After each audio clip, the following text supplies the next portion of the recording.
সাফল্য তখনই আসে যখন আরাম আয়েশ বিসর্জন দিয়ে স্বপ্নের পেছনে ছোটা যায়।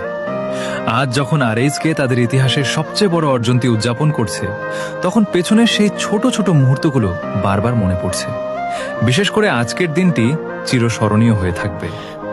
বাসের সেই সাধারণ যাত্রায় চারদিকের কোলাহল আর ঝাঁকুনির মধ্যেও আমাদের লক্ষ্য ছিল অটুট। সেই চলন্ত বাসে বসেই যখন দলের লোগো ডিজাইন করা হচ্ছিল, তখনই বোঝা গিয়েছিল আমাদের জেদ কতটা আকাশচুম্বী।